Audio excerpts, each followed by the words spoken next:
साल था 1250 ईस्वी, जब राजा नरसिंह देव प्रथम ने सूर्य देवता के सम्मान में एक ऐसा मंदिर बनवाया जो न सिर्फ स्थापत्य का चमत्कार था बल्कि समय, विज्ञान और रहस्य का संगम भी। लेकिन आज भी इस मंदिर से जुड़े कई सवाल सदियों बाद भी अनुत्तरित हैं। क्या सच में सुबह की पहली किरण सीधे सूर्य देव की मूर्ति पर पड़ती थी? क्या यह केवल स्थापत्य की कला थी या सूर्य की सटीक गणना का प्रमाण? मंदिर का विशाल रथ, 24 पहिए और 7 घोड़े, क्या ये सिर्फ सजावट हैं या समय, दिनों और ब्रह्मांड की गति को दर्शाने वाली एक जीवंत घड़ी? दीवारों पर बने भित्ति चित्र और कामुक शिल्प, क्या ये केवल कला हैं या जीवन, ऊर्जा और मोक्ष के रहस्यों को समझाने वाली प्राचीन भाषा? समुद्र किनारे सदियों से खड़ा यह मंदिर भयंकर तूफानों, बाढ़ और समय के प्रहारों के बावजूद क्यों नहीं टूटा? क्या सच में इसके गर्भगृह में एक विशाल चुंबकीय पत्थर था जो जहाजों के कंपास को भ्रमित कर देता था? यूरोपीय नाविकों ने इसे ब्लैक पागोडा क्यों कहा? क्या यह रहस्यमयी ऊर्जा के कारण था या समुद्र के रहस्यों के चलते? मंदिर के कुछ हिस्से अधूरे क्यों रह गए? क्या गर्भगृह में कभी तैरती हुई मूर्ति वास्तव में थी? और क्या सच में कोणार्क सूर्य मंदिर पर कभी युद्ध हुए थे? कहते हैं काला पहाड़ ने 1568 में इस दिव्य मंदिर को तोड़ा और धीरे धीरे यह वैभव खंडहरों में बदल गया। मंदिर के भीतर हैं क्या गुप्त कक्ष और गुप्त मार्ग जहां कभी विशेष अनुष्ठान होते थे? पूजा का समय, क्या यह केवल धार्मिक अनुष्ठान था या सूर्य और जीवन चक्र की साधना का विज्ञान? क्या यह मंदिर केवल एक पूजा स्थल था या वास्तव में एक प्राचीन वेधशाला भी? और मंदिर के खंभों से आज भी सुनाई देती हैं क्या रहस्यमयी ध्वनियां, जैसे कोई अनकहा संदेश समय के पार से फुसफुसा रहा हो? समुद्र की लहरों के बीच खड़ा एक ऐसा मंदिर जो सिर्फ पत्थरों से नहीं बल्कि रहस्यों से बना है। कहा जाता है कोणार्क का हर पहिया बोलता है, हर दीवार कुछ छुपाती है और हर मूर्ति एक कहानी कहती है। आज हम जानेंगे कोणार्क सूर्य मंदिर के वो अनसुने रहस्य जिन्हें सुनकर आपके रोंगटे खड़े हो जाएंगे।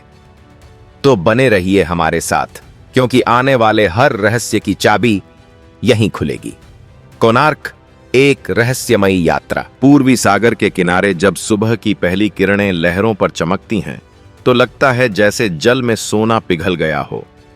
यही वह भूमि है कोणार्क, जहां सूर्य केवल देवता नहीं, जीवन का केंद्र माने जाते थे। यहां की मिट्टी, हवा और लहरें, तीनों में सूर्य की ऊर्जा का एहसास होता था। औड्र, उत्कल और कलिंग, इन प्राचीन प्रदेशों के बीच यह धरती सदा से सौर उपासना का केंद्र रही है। भारत में सूर्य की पूजा वैदिक काल से चली आ रही है। सविता देव, जो जीवन, प्रकाश और सत्य के प्रतीक हैं।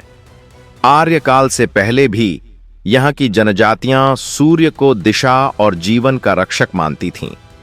यही परंपरा आगे चलकर सौर संप्रदाय बनी, जिसमें सूर्य को ईश्वर का प्रत्यक्ष रूप कहा गया, जो हर दिन अंधकार से युद्ध कर जग को रोशन करता है। 12वीं शताब्दी में जब गंगवंश का शासन था, ओडिशा समुद्री व्यापार में स्वर्ण युग देख रहा था। व्यापारी समुद्र यात्रा से पहले सूर्य से मार्गदर्शन मांगते थे। इसी श्रद्धा से प्रेरित होकर राजा नरसिंह देव प्रथम ने ठाना एक ऐसा मंदिर बने जो सूर्य देव को समर्पित हो और साम्राज्य की शक्ति, कला और विज्ञान का प्रतीक बने। कहा जाता है यह निर्णय केवल आस्था नहीं बल्कि दूरदृष्टि थी।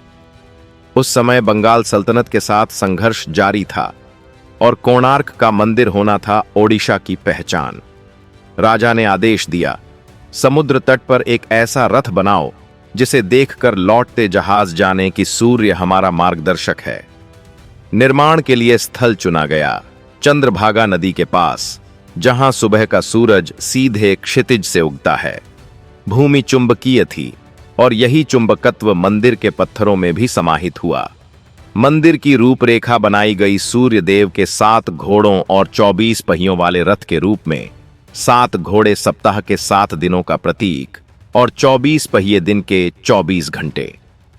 प्रत्येक पहिए की नक्काशी इतनी सटीक थी कि उसकी छाया देखकर समय मापा जा सकता था। एक अद्भुत पत्थर की सूर्य घड़ी। यह मंदिर तकनीक और कला का जीवंत संगम था। शिल्पकारों ने इंटरलॉकिंग सिस्टम से पत्थरों को जोड़ा, बिना गारे, केवल धातु की छड़ों और चुंबकीय संतुलन से। ऊपर रखा गया मुख्य ध्रुव पत्थर इतना शक्तिशाली था कि पूरी संरचना उसी के आकर्षण से स्थिर रहती थी। निर्माण का नेतृत्व कर रहे थे प्रसिद्ध शिल्पी बिशु महाराणा। उनके निर्देशन में हजारों कारीगर दिन रात पत्थर तराशते, मंत्रों का जाप करते, जैसे हर प्रहार एक यज्ञ का हिस्सा हो। गर्भगृह की मूर्ति सूर्य नारायण कहलाती थी, जिसकी आंखें रत्नों से जड़ी थीं ताकि पहली किरण सीधे उनमें प्रतिबिंबित हो। खगोलविदों ने मंदिर का कोण इस तरह तय किया कि मकर संक्रांति और रथ सप्तमी के दिन सूर्य की किरण सीधे मूर्ति के मस्तक पर पड़े। यह केवल श्रद्धा नहीं, गणित, खगोल और वास्तु का अद्भुत संगम था। मंदिर की दीवारें जीवन की कहानी कहती हैं। पशु, पक्षी, नर्तक, सैनिक, स्त्रियां, प्रेम दृश्य, सब कुछ उसी दर्शन का भाग है जिसमें काम से लेकर मोक्ष तक सब ईश्वर की रचना है। यह केवल कला नहीं, एक जीवन दर्शन था जहां पत्थर बोलते थे और समय स्थिर हो जाता था। समुद्र के पास बना यह मंदिर त्रिगुण स्थल था, धरती, जल और आकाश का संगम। कहा जाता है, जब लहरें इसकी दीवारों से टकरातीं तो उनमें से एक विशेष ध्वनि निकलती, मानो स्वयं पत्थर सूर्य की स्तुति कर रहे हों। मंदिर की ऊंचाई लगभग 220 फीट थी। शिखर से गिरती पहली किरण पूरी संरचना को सोने जैसा बना देती थी। इसी कारण नाविक इसे गोल्डन पागोडा और ब्लैक पागोडा दोनों नामों से जानते थे। सुबह सुनहरी, शाम को काली, पर हर समय रहस्यमयी। लोक कथा कहती है कि जब अंतिम पत्थर नहीं टिक पा रहा था, तब बिशु महाराणा का पुत्र धर्मपद केवल 12 वर्ष का आगे आया। उसने सूर्य की गति देखकर सही समय निकाला, पत्थर रखा और मंदिर पूर्ण हुआ। पर पवित्रता की रक्षा हेतु उसने उसी रात समुद्र में छलांग लगा दी। उसका बलिदान आज भी कोणार्क की आत्मा में बसता है, भक्ति, विज्ञान और त्याग का प्रतीक। मंदिर पूर्ण हुआ तो यह केवल पूजा स्थल नहीं, बल्कि समुद्र यात्रियों के लिए दिशा सूचक बन गया। वे कहते, सूर्य का रथ हमारा मार्ग दिखाता है। और इस प्रकार आर्ककट सूर्य का नगर जन्मा, जहां कलाकार, संत, वैज्ञानिक और व्यापारी एक ही छत के नीचे रहते थे। यह वह युग था जब धर्म और विज्ञान साथ साथ चलते थे। मंदिर के भीतर गुप्त गलियारे थे, जहां सूर्य की किरणें विशेष कोणों पर गिरकर आकृतियां बनाती। यह प्राचीन वेधशाला थी जो पत्थर में विज्ञान को गढ़ रही थी। और जब राजा नरसिंहदेव ने उद्घाटन किया तो गर्भगृह में पहली किरण पड़ी और पूरा मंदिर ऐसे चमका मानो सूर्य स्वयं उतर आया हो। वह दृश्य केवल आस्था नहीं, उस युग के आत्मविश्वास का प्रतीक था। शताब्दियां बीतीं, कोणार्क बना रहा ऊर्जा, ध्यान, योग और ज्योतिष का केंद्र। पर जैसे जैसे समय बदला, हवाएं भी बदलने लगीं। आने वाले वर्षों में यही मंदिर युद्ध, आक्रमण और रहस्यों की परतों में दब जाएगा। जब कोणार्क सूर्य मंदिर पूरा हुआ, तब शायद किसी ने नहीं सोचा था कि यह पत्थर का मंदिर एक दिन मानव सभ्यता की सबसे अद्भुत वैज्ञानिक कृतियों में गिना जाएगा। यह केवल पूजा का स्थान नहीं था, यह समय, सूर्य और मानव ज्ञान का संगम था। मंदिर का मुख्य द्वार ठीक पूर्व दिशा में बनाया गया था। यह कोई संयोग नहीं, बल्कि उस युग के खगोल शास्त्रियों की गणना का परिणाम था। उन्होंने सूर्य के उदय और अस्त के कोणों का अध्ययन कर दिशा तय की थी, ताकि विशेष दिनों में पहली किरण सीधे मूर्ति के हृदय तक पहुंचे। आज भी मकर संक्रांति के दिन वही दृश्य दोहराता है, जैसे सूर्य स्वयं मंदिर में प्रवेश करता हो। ऊपर से देखें तो मंदिर एक विशाल रथ के रूप में दिखता है, 7 घोड़े और 24 पहिए। ये संख्या प्रतीक नहीं, विज्ञान है। 7 घोड़े सप्ताह के 7 दिनों के और 24 पहिए दिन के 24 घंटों के संकेत हैं। हर पहिए में 8 तीलियां हैं जो दिन के 8 पहरों का प्रतिनिधित्व करती हैं। इन पहियों की दिशा और कोण इतने सटीक हैं कि छाया देखकर समय जाना जा सकता था। वास्तव में यह पूरा मंदिर एक जीवित सूर्य घड़ी था। हर पहिए के घेरे पर 360 सूक्ष्म बिंदु बने हैं, वर्ष के 360 दिनों के। इस प्रकार यह रथ समय का ब्रह्मांडीय चक्र बन जाता है। यही कारण है कि कोणार्क केवल वास्तुकला नहीं, बल्कि गणित और खगोल शास्त्र की जीवंत प्रयोगशाला था। मंदिर का अनुपात भी अद्भुत था। शिखर की ऊंचाई और आधार का अनुपात गोल्डन रेशियो के करीब था। यह वह सूत्र है जिसे आज भी आधुनिक वास्तुकार पूर्णता का प्रतीक मानते हैं।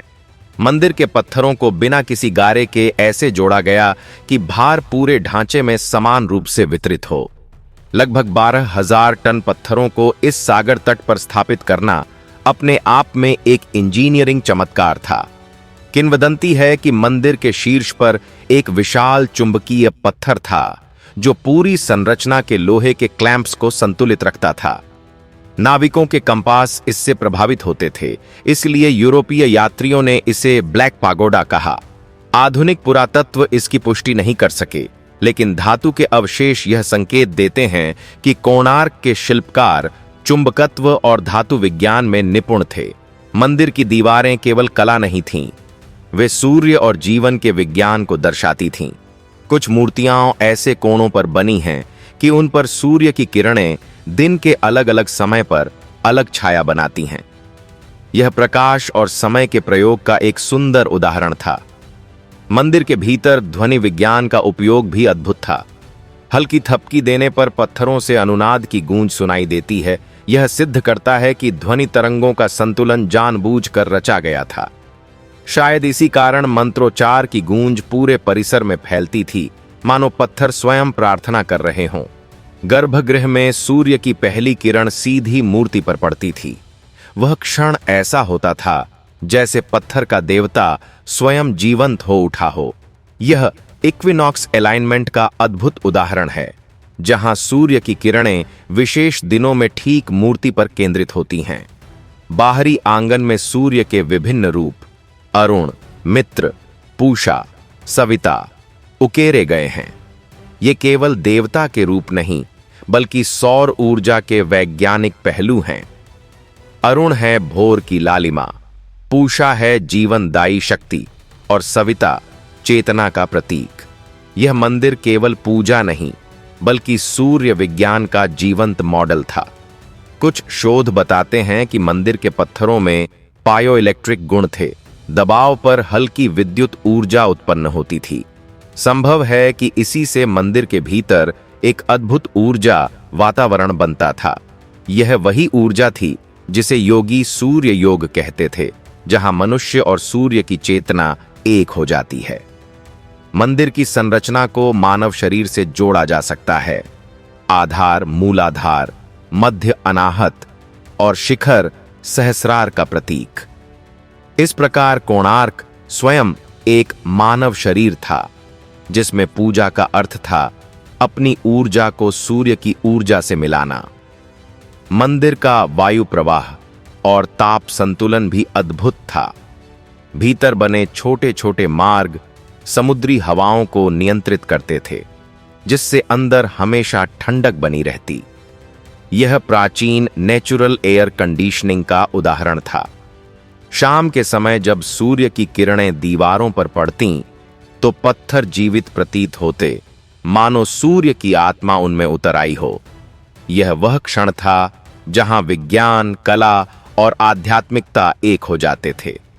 आज जब वैज्ञानिक कोणार्क का अध्ययन करते हैं, तो वे हैरान रह जाते हैं कि बिना आधुनिक उपकरणों के 13वीं शताब्दी में इतनी सटीक रचना कैसे संभव थी। शायद यही भारत की सभ्यता की सबसे बड़ी पहचान थी, जहां विज्ञान, धर्म और दर्शन एक ही सूत्र में बंधे थे। कोणार्क हमें यह सिखाता है कि जब ज्ञान और भक्ति एक साथ चलते हैं तब पत्थर भी बोल उठते हैं। सूर्य की तरह यह मंदिर भी अमर है, क्योंकि प्रकाश कभी नष्ट नहीं होता, वह केवल दिशा बदलता है। त्रयोदशवीं शताब्दी में उड़ीसा का समुद्री तट व्यापार और रणनीति दोनों दृष्टियों से अत्यंत समृद्ध था। यही कारण था कि कोणार्क केवल पूजा का स्थल नहीं बल्कि राजनीतिक संघर्ष का भी केंद्र बन गया। सबसे पहला बड़ा आक्रमण बंगाल सल्तनत के सेनापति द्वारा हुआ, जब उन्होंने उड़ीसा के तट पर अधिकार जमाने की कोशिश की। विशाल रथनुमा मंदिर और उसके आसपास के मार्गों ने इसे प्राकृतिक किला बना दिया था। पत्थर की मोटी दीवारें और अंदरूनी सुरंगें युद्ध के दौरान सैनिकों की छिपने और आवाजाही के लिए प्रयोग की जाती थीं। माना जाता है कि गर्भगृह के नीचे गुप्त गलियारे थे, जिनसे सैनिक सुरक्षित निकल सकते थे। समुद्र की लहरें और तूफान भी कभी-कभी मंदिर की रक्षा में सहायक बने। जब आक्रमणकारी समुद्र मार्ग से आए तो स्थानीय लोग समुद्री ज्वार का उपयोग कर उनके जहाजों को रोक देते थे, परंतु मानव आक्रमणों की मार सबसे भयानक साबित हुई। 14वीं शताब्दी में बंगाल और उड़ीसा के बीच हुए संघर्षों में मंदिर की कई मूर्तियां और दीवारें क्षतिग्रस्त हो गईं। कुछ निर्माण अधूरे छूट गए, फिर भी मंदिर का मुख्य गर्भगृह लंबे समय तक सुरक्षित रहा। यह केवल धार्मिक धरोहर नहीं बल्कि आर्थिक और सामरिक शक्ति का प्रतीक भी था। मंदिर के पास जलाशय और भूमिगत गोदाम बनाए गए थे, जिनमें आवश्यक सामग्री और धन छिपा रहता था।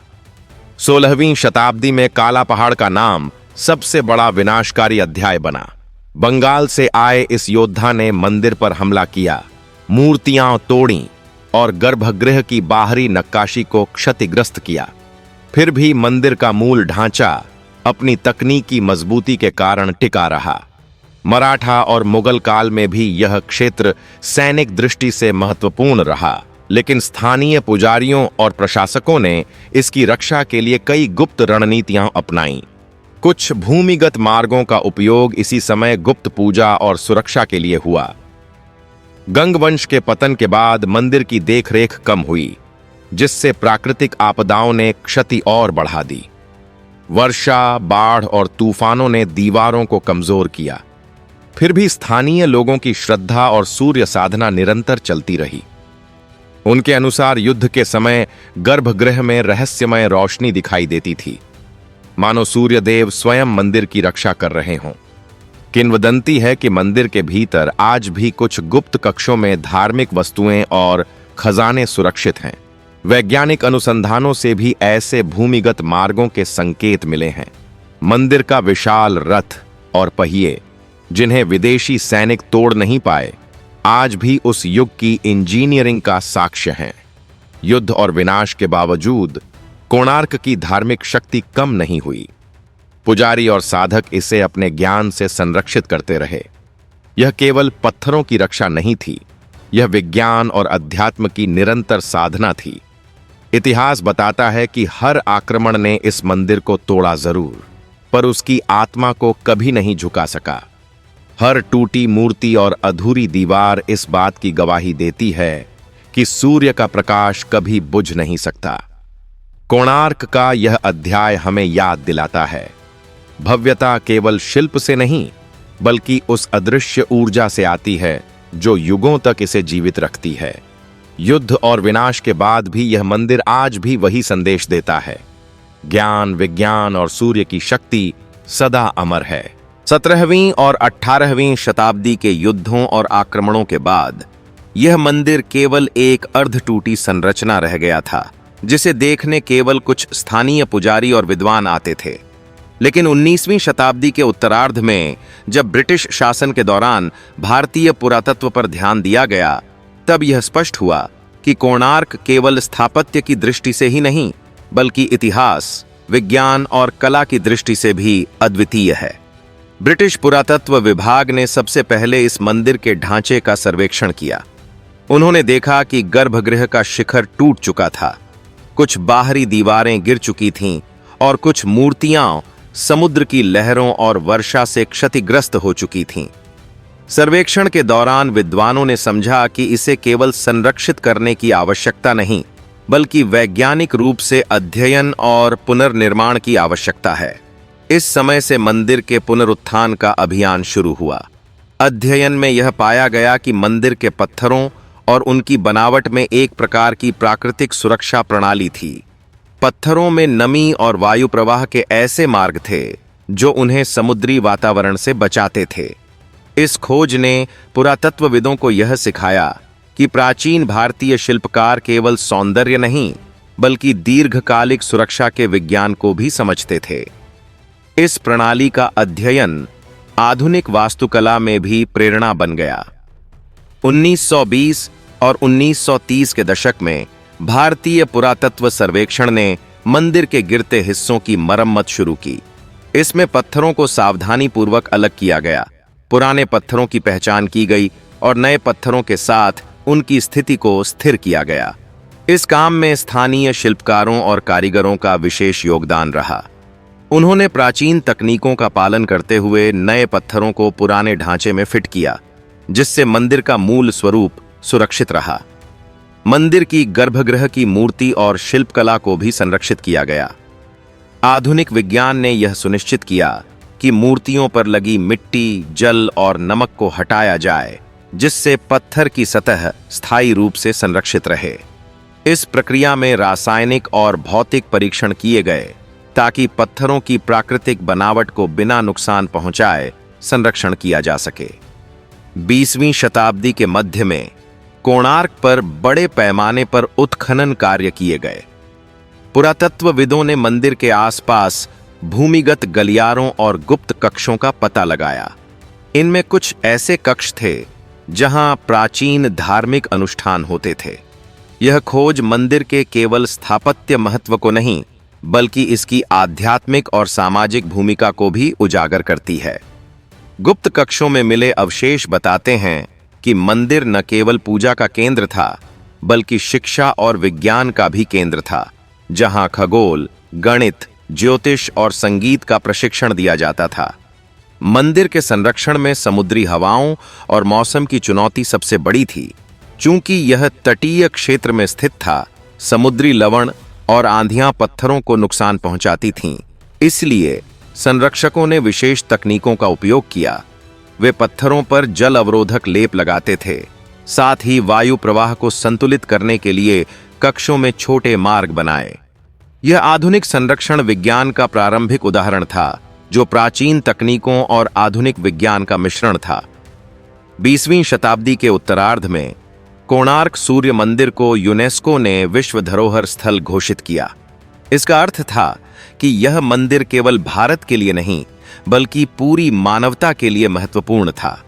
यूनेस्को के निरीक्षण और रिपोर्टों ने यह स्पष्ट किया कि मंदिर का संरक्षित करना केवल धार्मिक या सांस्कृतिक कारणों से नहीं, बल्कि इसकी वैज्ञानिक, स्थापत्य और ऐतिहासिक दृष्टि से भी अत्यावश्यक है।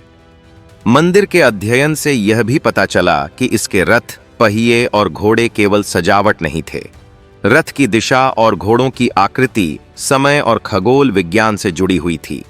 इस खोज ने आधुनिक खगोलविदों और वास्तुशास्त्रियों को आश्चर्यचकित कर दिया। उन्होंने समझा कि कोणार्क न केवल एक धार्मिक स्थल था, बल्कि यह एक प्राचीन वेधशाला और सूर्य विज्ञान का प्रयोगशाला भी था। 22वीं शताब्दी में वैज्ञानिक और डिजिटल तकनीकों ने मंदिर के अध्ययन को और आगे बढ़ाया। 3D स्कैनिंग, लेजर स्कैनिंग और डिजिटल रिप्रेजेंटेशन के माध्यम से मंदिर की हर मूर्ति और हर पत्थर की सटीक नकल तैयार की गई। इससे यह सुनिश्चित हुआ कि यदि कभी प्राकृतिक आपदा या मानवीय हस्तक्षेप के कारण नुकसान हुआ, तो उसे डिजिटल तकनीक के माध्यम से पुनः स्थापित किया जा सके। पर्यटन के बढ़ते महत्व ने भी मंदिर के संरक्षण की आवश्यकता को और बढ़ा दिया। लाखों पर्यटक हर साल कोणार्क आते हैं। इससे आर्थिक लाभ होता है, लेकिन इससे पर्यावरणीय दबाव भी बढ़ता है। संरक्षक इस चुनौती का सामना करने के लिए पर्यावरणीय अध्ययन करते हैं और स्थायी पर्यटन मॉडल अपनाते हैं। यह आधुनिक संरक्षण का महत्वपूर्ण पहलू है, जिसमें इतिहास, विज्ञान, पर्यावरण और समाज का संतुलन बनाया जाता है। मंदिर के पुनरुत्थान के साथ साथ स्थानीय संस्कृति और परंपरा को भी संरक्षित किया गया। पुजारियों, शिल्पकारों और विद्वानों ने मंदिर में धार्मिक अनुष्ठानों, सांस्कृतिक प्रस्तुतियों और शिल्प कार्यों को जीवित रखा। यह सुनिश्चित किया गया कि मंदिर केवल एक पर्यटन स्थल न बन जाए, बल्कि इसकी आध्यात्मिक और सामाजिक भूमिका भी कायम रहे। मंदिर के आधुनिक अध्ययन में कई वैज्ञानिक रहस्य सामने आए। उदाहरण के लिए, गर्भगृह में सूर्य की किरणों के प्रवेश का पैटर्न अब डिजिटल उपकरणों से मापा जा सकता है। शोधकर्ताओं ने पाया कि यह पैटर्न आज भी 13वीं शताब्दी के समय जैसा ही है। यह साबित करता है कि प्राचीन शिल्पकारों की गणना और निर्माण तकनीक अत्यंत सटीक थी। मंदिर के शिल्प और मूर्तियां केवल कला नहीं, बल्कि शिक्षा का माध्यम भी थीं। दीवारों पर उकेरी गई आकृतियां जीवन, धर्म, खगोल और विज्ञान के संदेश देती थीं। आज के शोधकर्ता इसे प्राचीन ग्रंथ पत्थर पर कहते हैं। इसका अध्ययन केवल इतिहास के लिए नहीं, बल्कि आधुनिक विज्ञान, वास्तुकला और कला के लिए भी प्रेरणा है। स्थानीय समुदाय ने भी मंदिर के पुनरुत्थान में योगदान दिया। उन्होंने पर्यावरणीय संरक्षण, पूजा और सांस्कृतिक कार्यक्रमों को सुनिश्चित किया। यह दिखाता है कि कोणार्क केवल पत्थरों का संग्रह नहीं, बल्कि जीवित संस्कृति और ज्ञान का केंद्र है। आज कोणार्क न केवल एक पर्यटन स्थल है, बल्कि यह शिक्षा, विज्ञान और कला का अद्वितीय उदाहरण भी है। इसके अध्ययन से यह स्पष्ट होता है कि प्राचीन भारतीय शिल्पकार और वैज्ञानिक न केवल तकनीकी रूप से उन्नत थे, बल्कि उन्होंने समाज, धर्म और प्रकृति के संतुलन को भी समझा। मंदिर के पुनरुत्थान और संरक्षण के प्रयास यह संदेश देते हैं कि इतिहास और विज्ञान का मेल मानवता के लिए अनमोल है। प्रत्येक कदम, प्रत्येक संरक्षण कार्य और प्रत्येक उत्खनन शोध हमें यह समझाता है कि कोणार्क केवल भव्यता का प्रतीक नहीं, बल्कि ज्ञान, विज्ञान और आध्यात्मिकता का एक जीवंत उदाहरण है। आज कोणार्क सूर्य मंदिर विश्व धरोहर स्थल के रूप में खड़ा है और यह मानवता के लिए एक प्रेरणा का स्रोत है। यह दिखाता है कि चाहे समय, युद्ध और प्राकृतिक आपदा कितनी भी चुनौतियां लाएं, ज्ञान और कला हमेशा जीवित रहते हैं। कोणार्क की यह यात्रा केवल अतीत में नहीं, बल्कि वर्तमान और भविष्य में भी हमें शिक्षा देती है। यह हमें सिखाता है कि संरचना, विज्ञान और संस्कृति का मेल मानवता को स्थायित्व और प्रकाश प्रदान करता है। कोणार्क सूर्य मंदिर केवल पत्थरों की संरचना या स्थापत्य का चमत्कार ही नहीं है, बल्कि यह रहस्य, विज्ञान और आध्यात्मिकता का अद्वितीय संगम भी है। जब कोई इस मंदिर के गर्भगृह और बाहरी गलियारों में प्रवेश करता है, तो महसूस करता है कि यह स्थान केवल भौतिक रूप से नहीं, बल्कि ऊर्जा, प्रकाश और ध्वनि के माध्यम से भी जीवित है। यह समझना आवश्यक है कि प्राचीन शिल्पकारों ने केवल मूर्तियों का निर्माण नहीं किया, उन्होंने मानव चेतना और प्रकृति के बीच गहन संबंध को भी आकार दिया। मंदिर के गर्भगृह में सूर्य की किरणों का प्रवेश एक अद्भुत रहस्य है। जैसे जैसे दिन बढ़ता, सूर्य की रोशनी गर्भगृह के पत्थरों पर विभिन्न कोणों से पड़ती। यह केवल एक दृश्य का खेल नहीं था, बल्कि यह समय, ऋतु और खगोल विज्ञान का सटीक प्रयोग था। अध्ययन बताते हैं कि सूर्य की किरणें विशेष दिन जैसे विषु, अयनांत और मकर संक्रांति पर सीधे मूर्ति के हृदय तक पहुंचती थीं। यह दर्शाता है कि प्राचीन भारतीय शिल्पकारों ने खगोल शास्त्र और ज्योतिष का गहरा ज्ञान रखा था। कोणार्क में पत्थरों और मूर्तियों की बनावट में ऊर्जा विज्ञान का भी अद्भुत प्रयोग किया गया। गर्भगृह के चारों ओर पत्थरों की परतों और उनके स्थान को इस तरह बनाया गया था कि छोटे कंपन भी पूरे मंदिर में फैलते थे। यह अनुनाद, रेजोनेंस, केवल ध्वनि विज्ञान नहीं, बल्कि ऊर्जा संतुलन का भी प्रतीक था। कुछ विद्वानों का मानना है कि जब पुजारी मंत्रों का उच्चारण करते थे, तो यह अनुनाद पूरे परिसर में फैलकर मानव मन और शरीर पर सकारात्मक प्रभाव डालता था। मंदिर की दीवारों पर बनी मूर्तियां केवल कला का प्रदर्शन नहीं हैं, बल्कि वे जीवन, शक्ति और मोक्ष के संदेश देती हैं। कामुक शिल्प, विभिन्न देवी देवताओं की आकृतियां और रथ की गति का प्रतीक, ये सब एक गहन दार्शनिक अर्थ रखते हैं। उदाहरण के लिए, नर्तकियां और संगीतज्ञों की आकृतियां केवल नृत्य या कला का प्रतीक नहीं, बल्कि मानव मन के ऊर्जा केंद्रों यानी चक्रों का प्रतिनिधित्व करती हैं।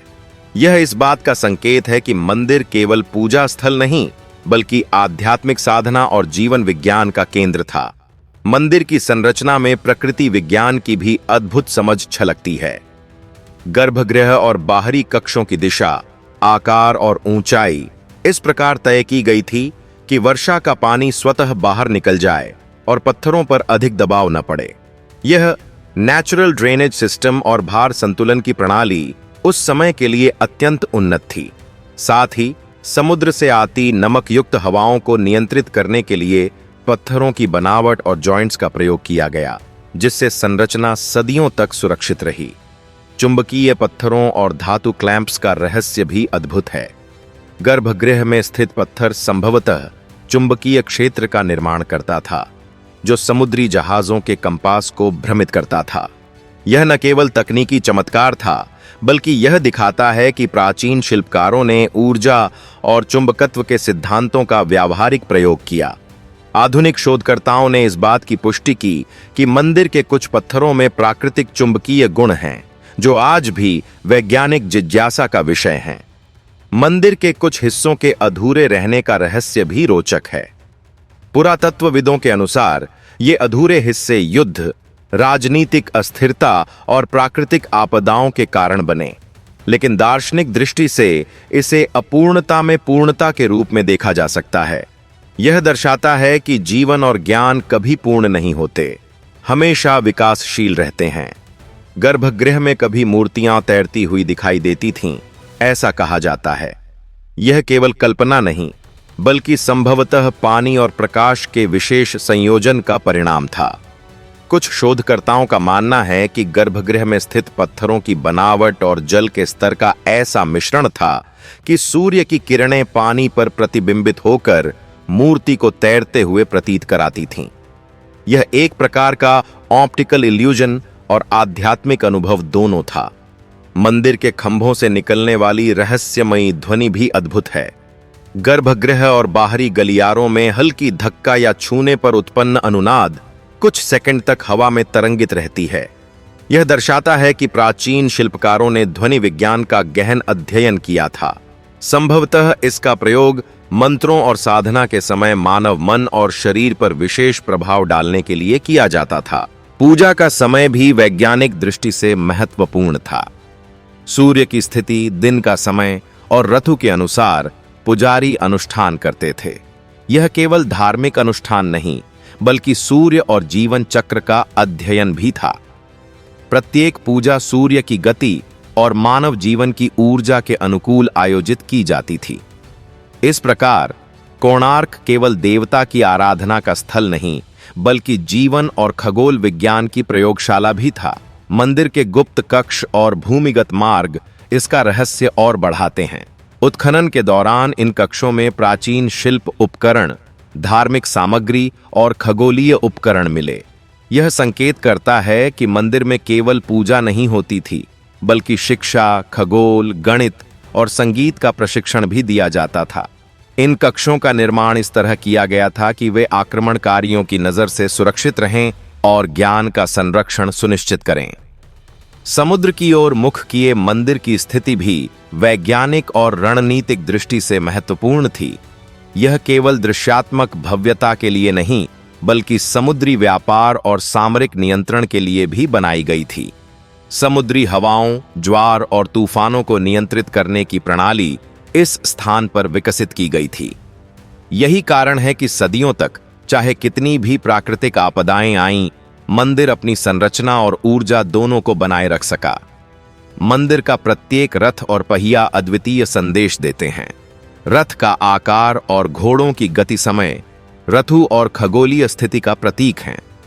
24 पहिए दिन के घंटों का प्रतिनिधित्व करते हैं और 7 घोड़े सप्ताह के दिनों का। इन प्रतीकों का प्रयोग केवल धार्मिक नहीं, बल्कि वैज्ञानिक और खगोल शास्त्रीय गणना के लिए भी किया जाता था। आज के शोधकर्ताओं ने कोणार्क का अध्ययन करने के लिए 3D मॉडलिंग और डिजिटल तकनीक का प्रयोग किया। इसके माध्यम से यह पता चला कि मंदिर की मूर्तियां और पत्थर केवल सजावट नहीं, बल्कि खगोलीय संकेत और ऊर्जा मार्गदर्शक हैं। यह मंदिर विज्ञान, कला और आध्यात्मिकता का अद्भुत संगम है, जो प्राचीन और आधुनिक ज्ञान दोनों को जोड़ता है। स्थानीय परंपराओं में भी कोणार्क को विशेष स्थान प्राप्त है। पुजारी और स्थानीय लोग कहते हैं कि मंदिर की ऊर्जा आज भी अनुभूत होती है। यह केवल आध्यात्मिक अनुभव नहीं, बल्कि वैज्ञानिक आधार पर भी समझा जा सकता है। गर्भगृह में सूर्य की किरणें, अनुनाद और ऊर्जा संतुलन यह दर्शाते हैं कि मंदिर एक जीवित संरचना है। कोणार्क की यह यात्रा हमें यह सिखाती है कि वास्तुकला, खगोल विज्ञान, ध्वनि विज्ञान, ऊर्जा विज्ञान और आध्यात्मिकता का मेल कैसे मानव जीवन को प्रभावित कर सकता है। यह दिखाता है कि प्राचीन भारतीय शिल्पकार केवल मूर्तिकार नहीं थे, बल्कि उन्होंने विज्ञान और जीवन के गहरे सिद्धांतों को भी पत्थरों में संजोया। आज भी जब सूर्य की पहली किरण मंदिर में प्रवेश करती है, गर्भगृह की मूर्ति को छूती है, तो यही दृश्य उस युग की वैज्ञानिक, धार्मिक और आध्यात्मिक दृष्टि का प्रतीक बन जाता है। यह दिखाता है कि ज्ञान, शक्ति और प्रकाश हमेशा जीवित रहते हैं, चाहे समय और परिस्थितियां कितनी भी बदल जाएं। कोणार्क सूर्य मंदिर रहस्य, विज्ञान और आध्यात्मिकता का एक अद्भुत संगम है। इसका अध्ययन मानवता के लिए सदैव प्रेरणा और शिक्षा का स्रोत रहेगा। यह मंदिर हमें यह याद दिलाता है कि भौतिक संरचना से अधिक महत्वपूर्ण है ज्ञान, ऊर्जा और आध्यात्मिक चेतना का संतुलन। कोणार्क सूर्य मंदिर केवल पत्थरों का संग्रह नहीं, बल्कि ज्ञान, विज्ञान और आध्यात्मिक ऊर्जा का अद्भुत संगम है। हर मूर्ति, हर रथ और हर पहिया हमें यह याद दिलाता है कि समय और परिस्थितियां बदल सकती हैं, लेकिन प्रकाश, ज्ञान और सृजन शक्ति सदैव जीवित रहती है। यह मंदिर अतीत की कहानियों, वर्तमान के अध्ययन और भविष्य की प्रेरणा का प्रतीक है, और यही रहस्य, यही शक्ति हमें सदियों बाद भी कोणार्क की ओर खींचती है। कोणार्क, जहां सूर्य कभी नहीं डूबता। अगर आप चाहते हैं कि ऐसे रहस्य और चमत्कारी कहानी आपके सामने लगातार खुलते रहें, तो हमारे चैनल को सब्सक्राइब करना न भूलें और बेल आइकन दबाएं, क्योंकि आने वाले हर रहस्य की चाबी यहीं खुलेगी।